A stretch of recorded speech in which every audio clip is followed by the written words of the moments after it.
Hi all. I did this last night with my TP group, but I thought it might be useful just to send it to everyone. Okay, it's all about teaching grammar, and it's quite similar to the way you will learn how to teach grammar using PPP or guided observation, but it will give you an example of some of the things you need to do when you teach a grammar structure. So, this is a sample lesson, and just want to remind you that you need to talk about meaning, form, and pronunciation. You need to cover those. The MFP. So imagine that I've been asked to teach the modal verb should. So a few things I probably need, like a marker or a model sentence. So this is the sentence that you always can go back to. It explains it very clearly and uses the target language. She should go to the doctor. Okay, so we have the modal verb should there. The meaning, well, you think about it, but I think we use should in this context to give advice or when we think something is a good idea. Okay, so that's a very practical way of defining the meaning or the function of should. The form, well, we think about the form, this is the grammar. So the modal form, verb should, doesn't change. I should, you should, we should, they should. There's no shoulds, for example. And shoulding, it doesn't exist in the ing form. Pronunciation, the word only has one syllable and it's pronounced in the following way, so you know how to pronounce it, but you need to actually demonstrate that. So here is a four-step process that I like to use if I'm teaching something like a grammar point in a particular way.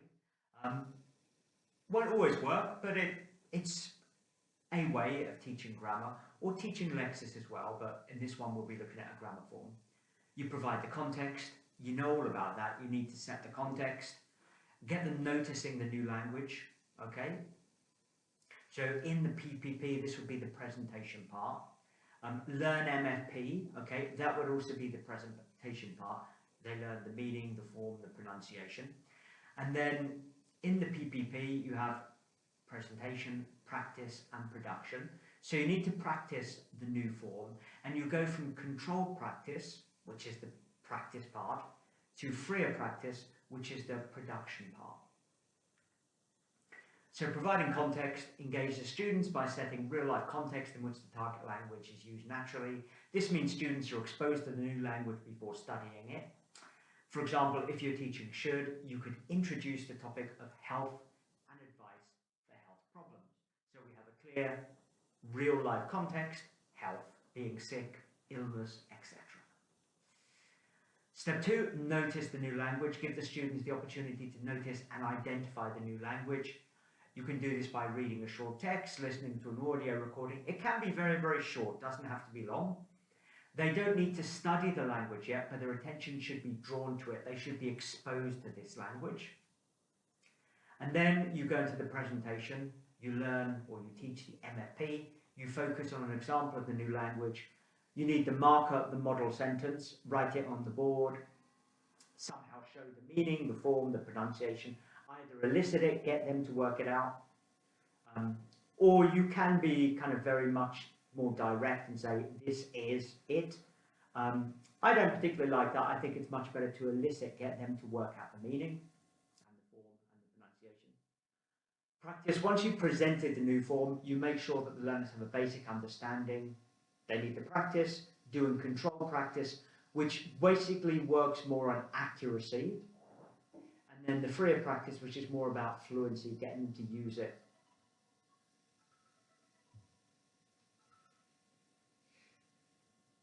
So here's our sample lesson. Again, I'm going to demonstrate it very, very quickly. Look at the picture. What do you see? You see a young girl. What's the problem? She's unwell. She's sick. What do you do when you're sick? You personalize it. What's a good idea when you're sick? Oh, a good idea is to stay in bed, stay at home. What's a bad idea? I don't know, to go to your gym class or to go to school or to go to work. You might infect other people. Okay, so we're building up the context here. Tell students or ask them to read a text about what you think are good and bad ideas. Try to use the target language naturally. Okay, you can do this in a very minimalist way. I think she should go to the doctor and she shouldn't go to school. Do you agree? Do you disagree? Okay. But you are presenting the language there in context. You can board this sentence. She should go to the doctors. She shouldn't go to the school. Then you can produce what we might call a form table. So a form table could be for as simple as producing a form, a table. Okay, so here is our table here. So you can say, for example, the positive, negative, and questions. She should go to the doctor. She shouldn't or should not go to school. And a question form, something like, should she take some medicine? Okay, and then you can start analysing that. You decide how to do it, but underline the key structures or highlight them.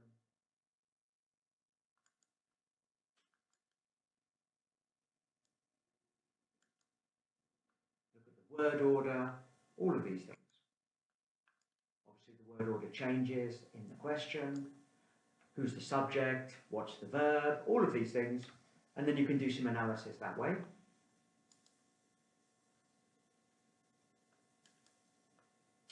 Remember to identify the positive, negative, and question forms when you're teaching grammar, especially tenses, but also anything really related to verbs. It's a good idea to, well, you should always really focus on the positive, the negative, and the question forms. Then once you feel that they've understood that, and you can have some CCQs, of course, some controlled practice.